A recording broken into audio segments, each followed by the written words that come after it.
Warning: the following podcast contains violent scenes that may be unsettling to some listeners. Listener discretion is advised. The Illyrius Empire spans a continent. Thousands of miles of dry plains, highlands, and dust-swept roads, all under the eye of a single ruler. Its power comes not from gold or armies alone, but from the land itself. The Havana River runs like a lifeline through the heart of the empire, feeding crops, shaping cities, and sustaining millions. Without it, there is no empire, only dust and memory. At its center stands Nahivian, the imperial capital, a city of marble, trade, and ambition. Its streets are alive with voices from every corner of the realm, and its silence hides more than it reveals. This is a story of politics, power, and people caught in between. Welcome to Revelations of Khayee, an Advanced Dungeons & Dragons 2nd Edition campaign. So you see the soldiers still standing in formation with this caravan of chained prisoners of war. And you see along the edges, south bank of the Havana River, there are wooden tables that are set up along different rivulets of the river that leads to the irrigation of the crops, the wheat that goes far beyond the eye can see. You see, eventually, slaves are unchained from this progression and they're brought over to these tables. There's 10 of them. And you see that their heads are placed along the edge of the table and swords are taken to their necks and they're beheaded. And the blood runs down and rivulets. Must be some type of trench that was carved into the table that flows into barrels that are at the end of it. This is the long progression that happens. And these barrels then are taken and the blood is dumped into the ravines. So after hours of this, you see from the walls the rivulets of the river that gives you life soon turns a pinkish crimson color as it intermingles with the water and makes its way into the crops, signifying the life that the blood gives. As this is going on, Amal and Bazi, you are standing along the walls. Bazi, you know the reason why you're standing where you're standing. You know a lady. Her name is Shahen. She's your contact for the Samuzin. She is older, probably in her 40s or her 50s. There's gray at her temples. She has healthy olive skin, deep brown eyes. She's wearing a purple dress that is sleeveless, has many colorful bracelets along her wrists. You know, the city knows her as the wealthy wife of an influential merchant, not only in the city but in the empire. But you know her for who she truly is. And she is your contact, she's your leader, she is your distributor of secrets, she's your taskmaster for the Sahuzini. She has you here on the wall because she has a potential candidate to join the ranks of the organization. A man named Amal, who she thinks has potential. But she needs to find out if what she sees as potential from her loft of power is the same thing that you see as potential and equal footing with him. She told you that there's a task that you're going to be working on, that you will meet with Khayee on the Hall of Introspect tomorrow morning, and you are to bring Amal with after she makes the introduction here. Amal, you're standing there looking at what is happening, and you hear a soft voice coming up from behind you. Are you entertained? And you turn and you look and you see Shaheen. She's barely 5 foot, 5'1" maybe. Even in her age, she's still slender. She's never had children. Matter of fact, you hear her sometimes refer to people who go and find these secrets for her as her son or her daughter. It's almost like she's trying to replace what has not had in life with this purpose of the organization. So she looks at you awaiting the answer. I kind of turn around and give her a dry smile, right? I say, of course, nothing like a parade of dead men to lift the spirits of the living. Cheers. She smiles and she's like, cheers. And she turns and Cheers. looks to her right and she's like, I'd like to introduce you to my friend here, Bazi. Bazi Amal Bazi. I definitely take a long look at Bazi, right? I extend my full forearm to you, right? Showing that there's nothing there, and a clasp. Bozzy will clasp arms. Well met. So Boggy here, he's a good friend of mine. I've known him for a while. Very good young man. Good, very good son. He is going to bring you along on something. See if my opinions of you are valid. We can Hmm. call this a peer review of sorts. And depending on the feedback that Bazi gives me, eh, we'll see if our relationship continues to flourish. How does that sound to you? If you have faith in him, I can put mine in there as well. A pleasure, Bazi. Uh, I hope, I hope your judgment is as good as your friends here. Bazi, don't fall for that flattery. Flattery is not needed, Amal, as she looks, smiles and looks out. Bozzy will just give a little wry smile, But and then he'll Bazi, turn his gaze back to the procession. Bazi, though, I'm curious. What do you, what do you think of Shumarat's situation with her half-brother there getting all the glory? I'm indifferent. Politics is not what I am concerned with. Oh, Bazi, and she looks at you. Politics you are not concerned with? Oh my, she looks at them all. Please don't tell me you don't have such an answer as that. No, of course not. In an instance of this, right, I think that this kind of pompousness, right, I'm not sure the word pompiety, right, breeds uh, discourse amongst the elite populace. Um, I truly think that right now the legitimate daughter is probably rolling in her bed. At least I can only hope.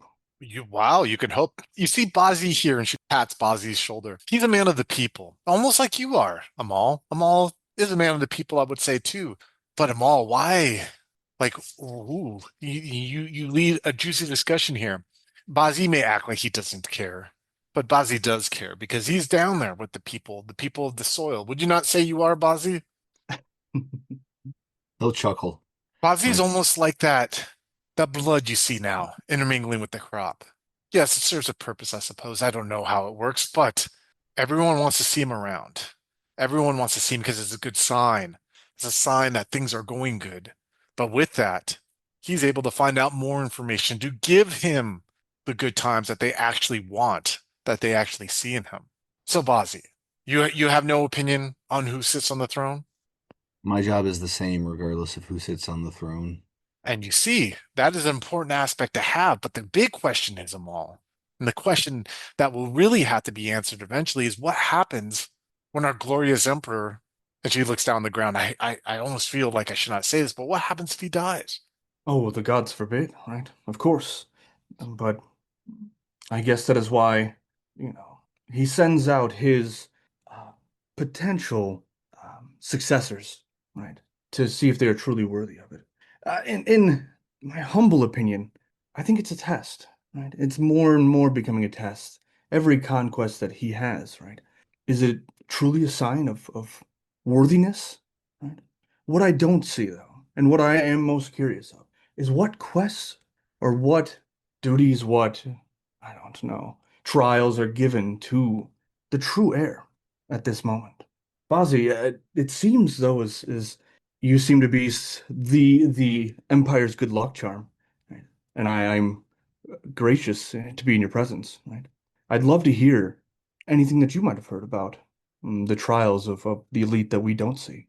Bozzy will look at them all, and one eyebrow will go up. Good luck charm. Oh, you know you represent good times, Bazi. If you're amongst the crops, no people are happy to see you, yes? Yes, they're happy to see me, but that's because of the work I do. Oh, and share with them all this work that you do. Please. I tend to the land at the borders of our empire. I tend to the farmers in the farmland. I consult where necessary to ensure the crops grow strong and that herds multiply and are fruitful. And occasionally, I kill someone And why is that, Bazi? for the security and benefit of the empire. Ah, yes.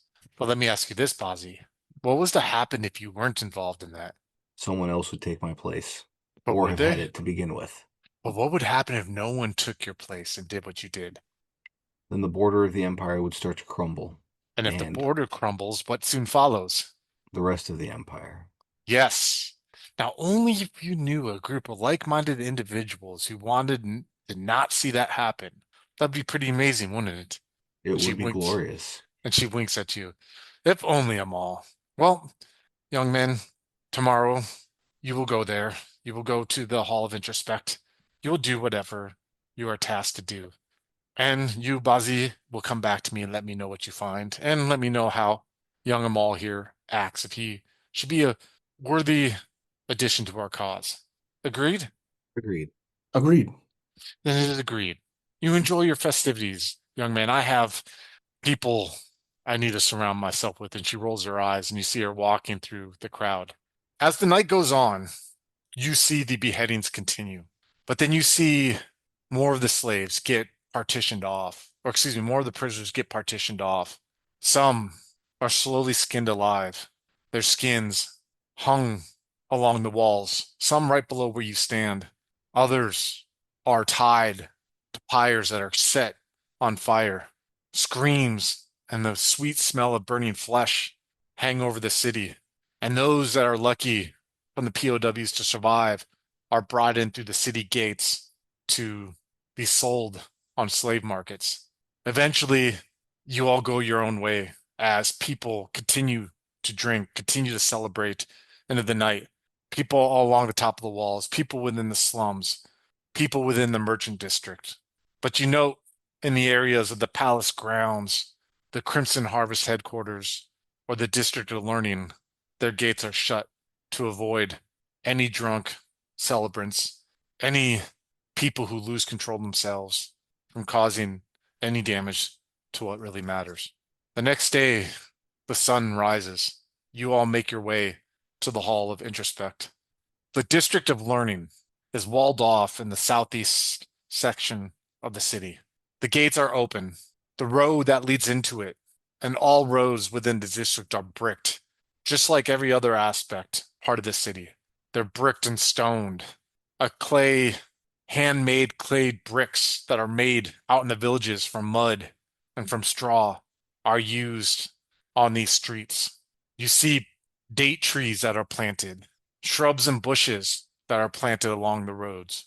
The city is clean, it's immaculate. You see guards from the Crimson Harvest who are detailed to protect the citizens within the city walk about.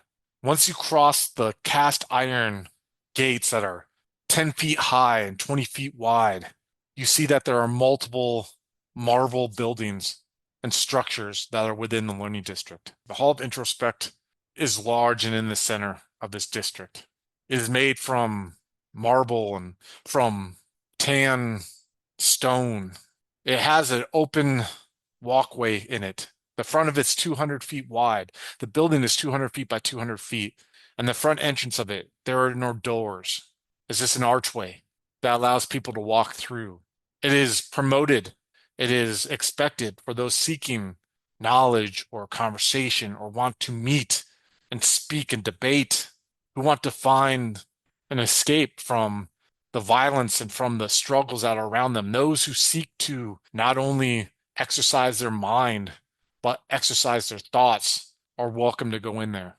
When you walk into this hall, it has tile that goes along the 200 feet by 200 feet, and there is a sunroof that is about 60 feet in length and width above, that no matter the weather, it is allowed to come through. Even during the rainy season, rain has known to fall through there. Right now, though, sun is warming the confines of it. The stone is radiating the heat that is gathering. You hear birds that are coming, that are flying above and chirping, that make their nests or stop on the ceiling of the hall. Within the hall itself, there are murals that are painted along the walls and along the ceiling that depict numerous scenes, some that you may not understand, of battles, of history, of the gods. And you see along the walls of this hall, there are random tables with pillow cushion seats that sit on the floor. You already see that there are people in robes or people that are in dress of the city. The dress of the city, there are numerous styles and ways that people dress. You have people who walk along shirtless with a simple robe around their waist. or you have those who wear cloaks, those who wear trousers. It really depends on the mood, on the purpose of that person. But this morning when you show there, you see someone recognizes you immediately. A young boy, looks to be 12 or 13. He's wearing the robes of the apprentice, robes that you used to wear, Cedric, when you were young. They are pristine and they are white, no blemishes, no designs on them. And he comes up to you four who are standing there, and he says, "Please wait. Master's getting ready. I will call on you when he's ready." Scene's on you guys. As we walk in, the first person that Cedric notices is Amal, and he walks over to him. Amal, you're here. It's good to see you again, my friend. Oh, Cedric, it's been some time, right? He would open up his arm, right, in a clasp. And Cedric would, embrace it uncomfortably and then step back out and be like, how have you been, my friend? As good as one can be, right? I never thought I'd find myself in a place like this. Although I did always expect to see you here. Well, this is my home.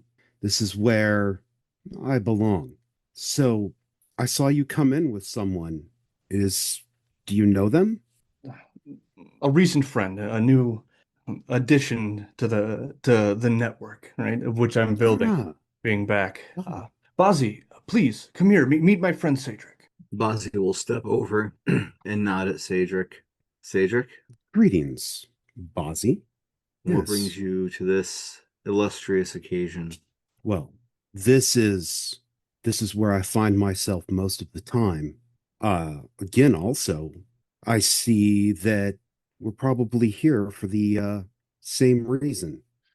If you're here with Amal, and then he will turn to Yang Yi and just kind of begin trying to dissect him with his eyes, just taking in the visage, the just taking him in, and it's almost as if not to cut Bozzy off, but he's now seeing someone new and unfamiliar and just kind of doing his thing of just kind of staring uncomfortably Does while Yanni trying to notice take it all this? in. Oh yeah, Yang, you notice this because you're the only four people right now who are kind of standing at the entrance, just like awkwardly. And in the sound it echoes, right? Kind of when you talk because of like the stone, even though there's a sky ceiling there. But you could definitely hear the conversation as it's going right now. Yep. What are you looking at? Time will tell. Forgive my friend's hard shell exterior. My name is Amal, right? He'd walk over to Yang He, right? Extend an invitation, right, to class. Yangi will take his hand, say, "My name is Yangi." A pleasure, right? He would kind of put his hand on your shoulder, right, trying to feel like your firmness, your steadiness. He would say, Yangi, if I might ask, why are you here? Or who brought you here? Sort of looks at them all. My reasons are my own.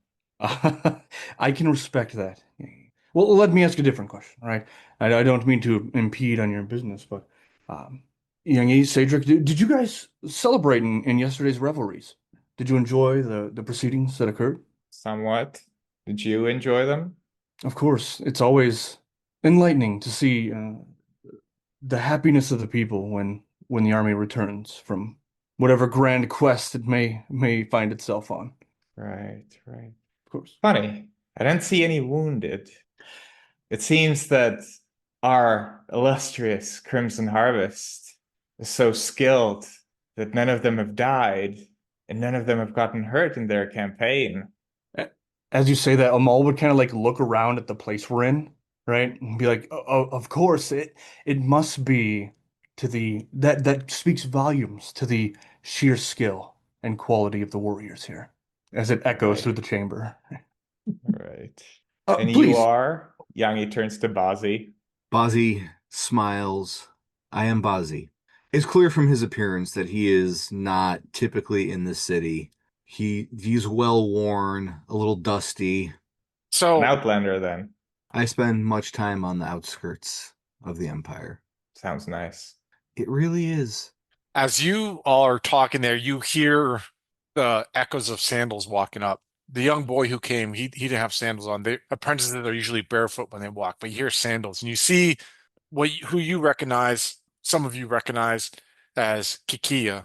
You see him walk. He's actually bare chested this time, and he has like a multicolored blue, gold, white kind of skirt tunic from the waist down. And you see him walking up. His hair is freshly oiled. You see this time he has it kind of like in a bun on the top of his head. Same beard with the missing mustache with his pronounced hair lip, tattooed of the eye in the middle of his forehead. And you see he has his hands that are out, and his arms and hands are out in a smile. He's like, come, come. And he motions like 20 feet away. There's a table, like the table that you can sit on the ground and eat from, and there's pillows there to sit on. He's like, come, come here. Break your fast with me. Let's eat and let's discuss what I need from you for. And he goes and he kind of plops over, and you see there comes another boy, another apprentice who's carrying a pitcher, a copper pitcher, with something in it for him to pour into copper cups as he motions to the cushions for you four to sit. Bozzy will very Yes. specifically make sure that he sits last. Okay, why is that? Why does Bozzy want to sit last? Both a combination of him subconsciously believing, since he's like quasi in exile for what he did while drunk, he's kind of being wary and making sure everyone's seated before he seats himself so that no one can try to spring on him. And he also feels like he is implicitly kind of like the lowest person on the totem pole here. Whether or not he actually is, he's got that subconscious thing going on. Let's have our first roll. Let's have Yangi, Cedric, and Amal roll your wisdom dice, please. And let me know if you have a success. Yangi succeeds, surprisingly. Dang. Amal does not. Okay. And that's a success. So both Cedric and Yangi, you notice that hesitation from Bazi. Like you kind of pick up like he's on guard a little bit, right? The eyes moving around real quick while he sits, right? The almost tenseness. The sitting with his back facing the wall rather than his back facing the entrance where he can't see what comes from him. Almost like a skepticism a little bit. On this table, there are bowls of oranges, bowls of freshly made hummus. There's olive oil and glass decanters. There is water poured into these copper cups for you to keep it brisk and cool from the morning's coolness, from it being freshly drawn from a well within the city. There are cheeses and different spreads of food for you to eat on. And you see Ikea sits back and he takes a orange and he starts peeling it. And he starts eating slices and he looks about at you all. He's like, I should rather get straight to the point here. I'm really good friends with people that you're good friends with. Maybe some mentors of yours. Or maybe I'm a mentor of yours. And he looks at you, Cedric, and he smiles. There are some of us who like to keep our eyes on things. Would you all say that the Empire is important? And he looks at you all like just kind of quizzically while he sits there and takes a bite of his orange slice. Bozzy nods. Yes, of course it's important, right? It provides us this. It provides us luxury, it provides us security, and it provides us knowledge and many other things that some that we might not even be aware of. What you saw last night, that has to happen sometimes. It's like an onion. You know onions, right? You have layers of them. You peel those layers. And there's another layer. And then there's another layer. And there's another layer. Empires are like that. Those layers are different things, different aspects that exist to protect the empire. What you saw last night was one layer. That serves its purpose. Makes the people happy. Shows strength. Shows unity. Shows what happened when you step out of line. And you see he glances at Cedric to kind of like a little nod of what you guys talked about yesterday. But there are other layers that aren't seen, that the people don't know about. There's some of us who handle that layer. And like everything that's important, that survives in this world, we need our sight, our eyes, and our ears. One of our eyes and our ears we haven't heard from in a while. I need you four to go check in on them, see why we haven't heard from them. This place is actually up north, so you should be good. And the reason he says that you should be good is usually threats come from the south, right? All you hear about are threats from the south, right? Up north, it's almost like, oh yeah, this farms and villages, right? There's a village up north. I will give you a map. It's in the hill lands. It'll be the first time some of you have even left the city or even been there. Go there, find out why we are not hearing from our contact. The woman that we are looking for, her name is Laba.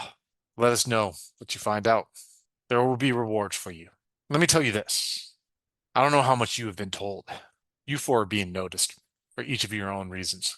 There are talks that are happening to adding you to one of these layers, giving you a little bit more insight. If you do well here, it'll pay off for you all. Simple enough, yes? Seemingly. Of course. So you'll leave on the morrow. You'll meet at the Winter Gate. We will have horses for you. You'll bring your own provisions. A map will be provided to Sadric here. Make all due haste. It should be about 4 days, I would guess, of travel.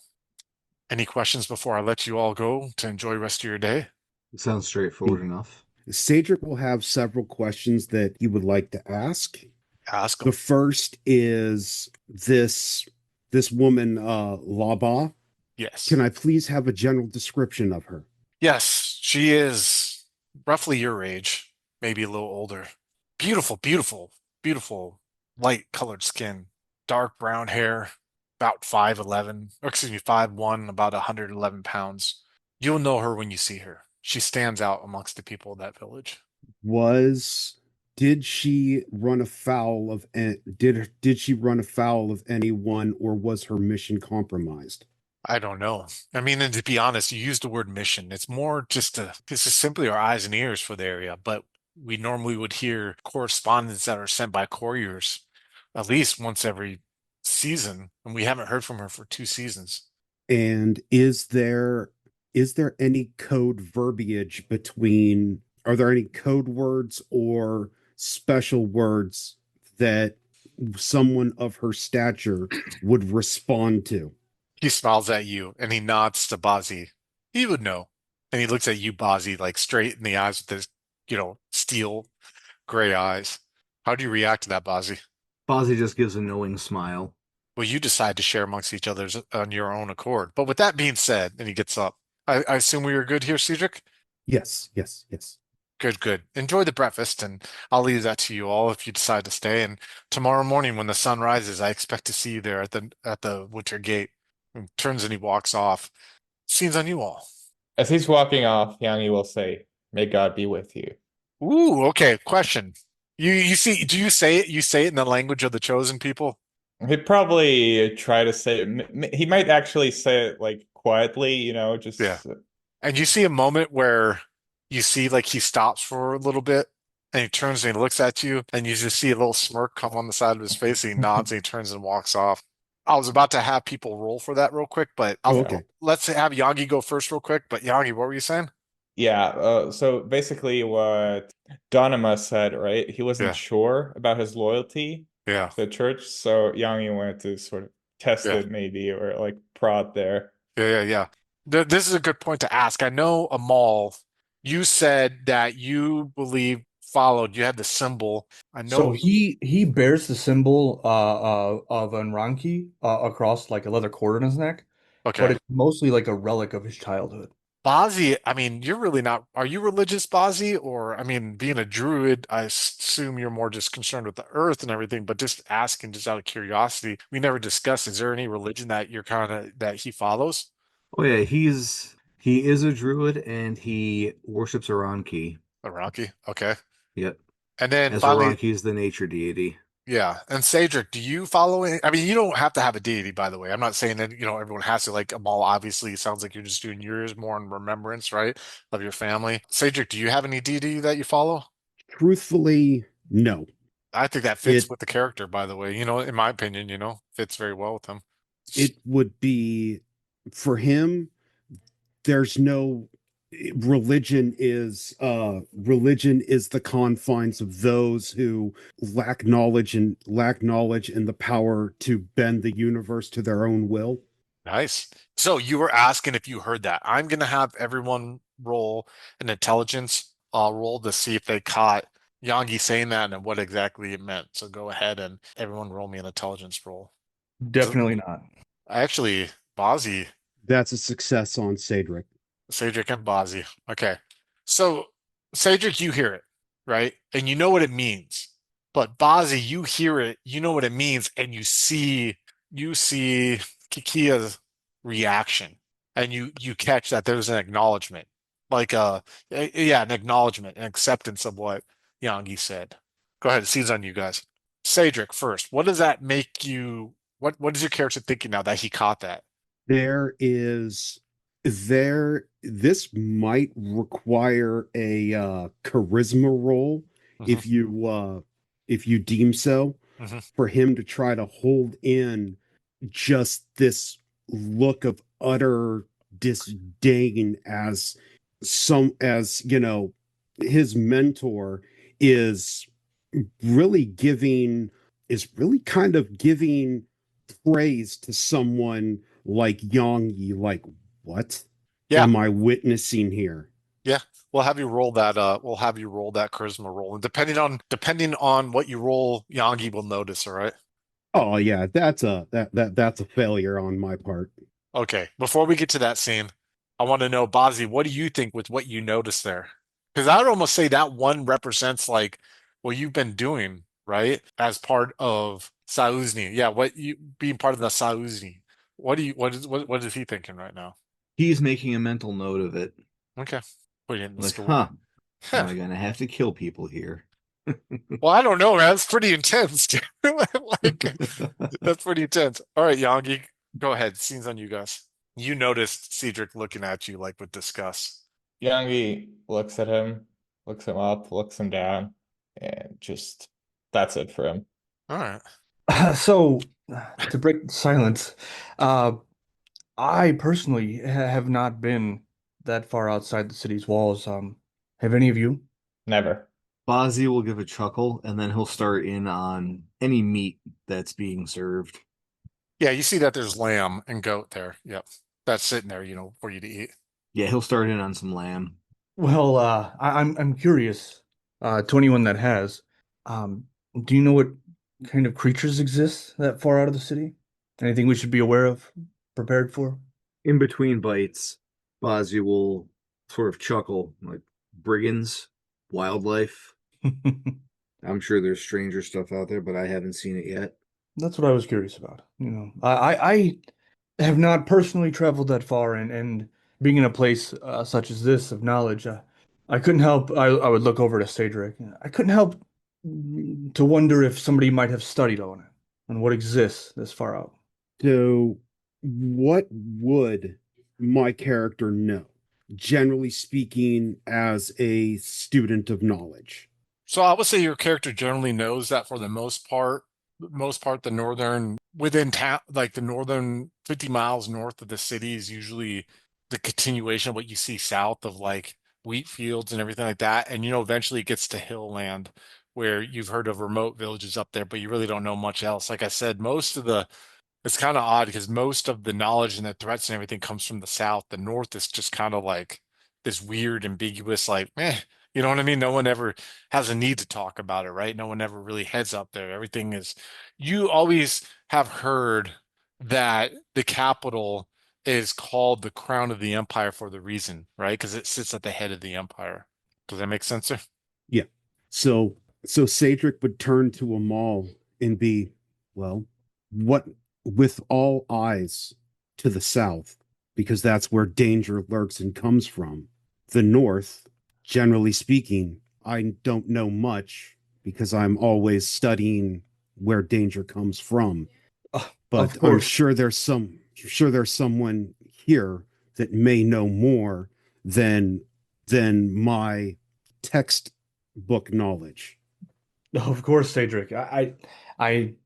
You've always known so much as far long as I've known you.